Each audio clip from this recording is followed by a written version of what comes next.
Friends, welcome back to PAX. I will let you know chapter 27 is so short that we are going to combine chapters 27 and 28 today. And even with that, 28 is rather short as well. So as we get towards the end of the story, we might be combining more chapters again like we did at the beginning. Chapter 27. Pax woke with a start. His boy was near. He jumped to his feet, waking Bristle, who had been dozing beside him, and began to search the clearing for Peter's scent. Nothing, but he was near. Pax bolted through the trees to the ridge above the encampment. He saw no youth among the war-sick. He did not hear Peter's voice among the murmurs and shouts. He crept down the hill and circled the camp as close as he dared, scenting from all directions. His boy was not there.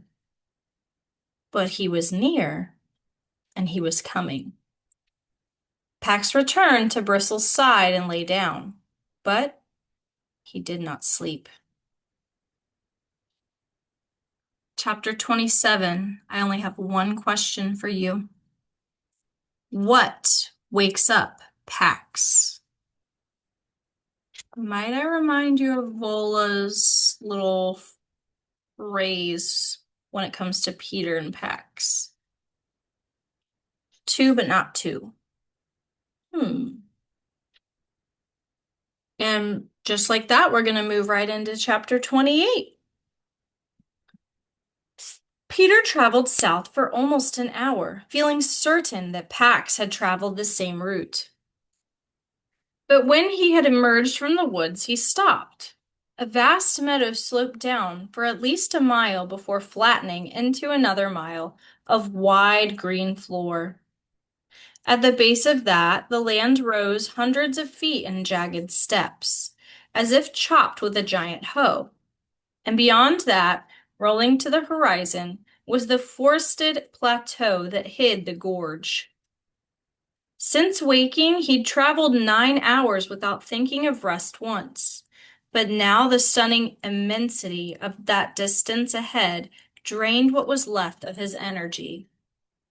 He dropped his pack and fell to the ground. 9 hours of gripping the crutch handles had stiffened his hands to claws. He forced them to open and felt the raw palms split. They'd blistered the day before, broken open and blistered again.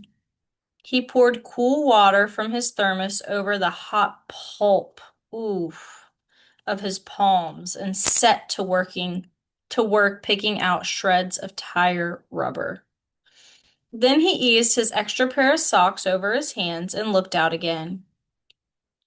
A movement halfway down the valley caught his eye. Something trotted in bouncing dips between two trees. Fox movement. Peter rose to his knees. Pax! There it was again, but no, whatever was there was tan and not red. Coyote, maybe? The thought was a shot of adrenaline.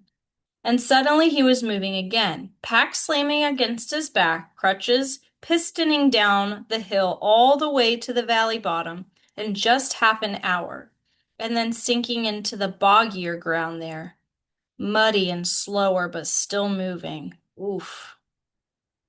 And then a 10-foot sheer rock wall loomed in front of him.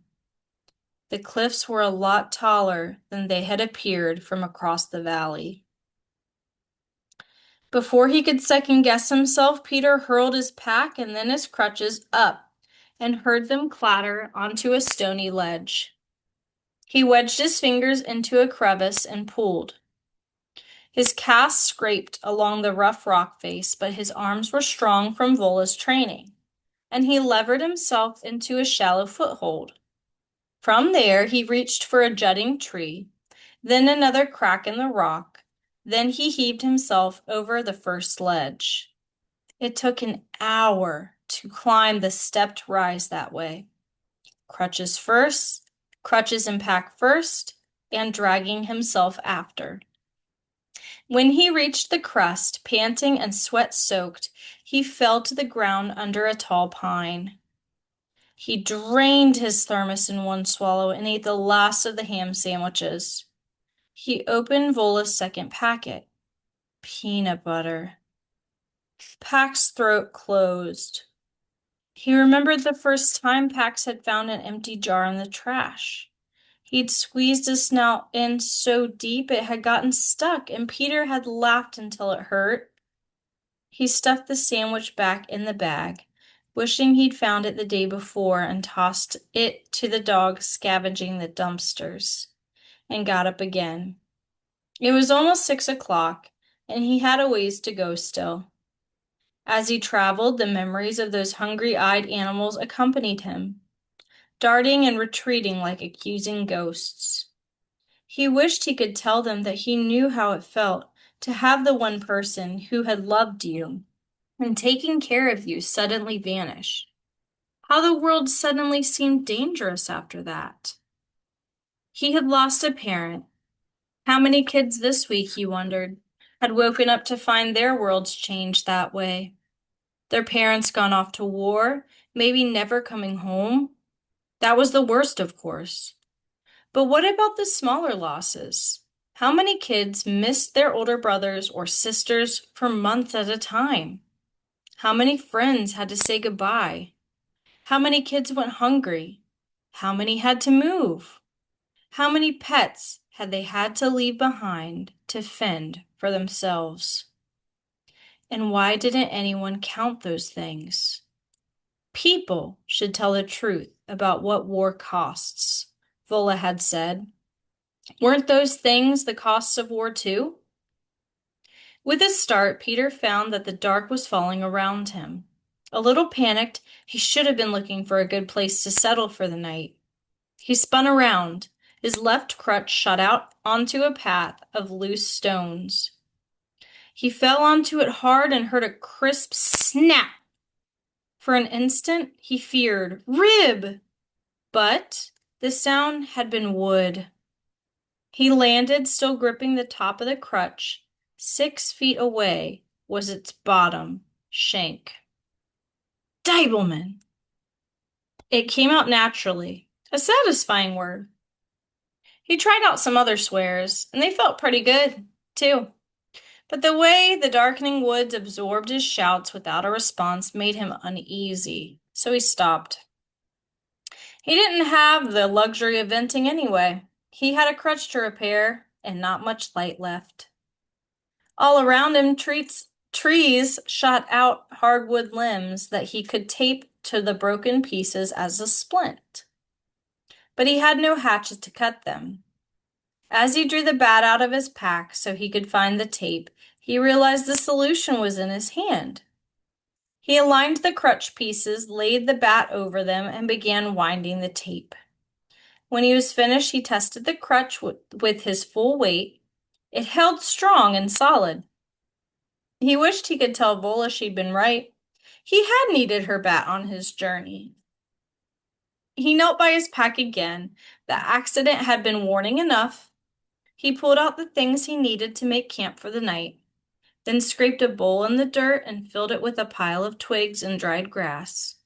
He touched a match to it, and a little fire crackled to life. Peter held his jackknife over the flames until he figured it was sterilized, then gritted his teeth and slid open the new blisters that had formed on his palms. The pain made him gasp, but he eased on some of Vola's salve and took deep breaths until it numbed. The herb smell swept him back to her kitchen with a rush, and he wondered if she was there now. How was she managing without that heavy leg to anchor her? Before he put his knife away, he held it up. The last of the firelight danced along its blade. He remembered the first time he'd seen Vola's knife, how shocked he'd been when she had gouged a chip of wood off her leg. Peter tugged up his jeans. He pressed the flat of the knife against his calf and tried to imagine slicing off a nugget of flesh because it offended him, because it wasn't perfect. A coyote howled then, and a second answered from a distance. Peter shivered. He turned the blade until the cool edge had creased his flesh, then jerked it up. The slice was only half an inch, but its sting was fierce. There were advantages he could see to being made of wood. The cut beat it up. As the dark blood began to drip, he drew it into the shape of a leaping fox. With his fingernail, he pricked out a pointed nose, then 2 ears, a wild smear of his thumb for the brush. Pax, tomorrow, a red fox blood vow. And that is it for tonight or today. What an intense finish. Goodness. First question for chapter 8. Chapter 28. Wow, it's been a while since we've been on chapter 8. Why does Peter decide to keep going after 9 hours in painful blisters? What is keeping him going? Question number 2. How did Peter fix his crutch? And lastly, why did Peter cut himself?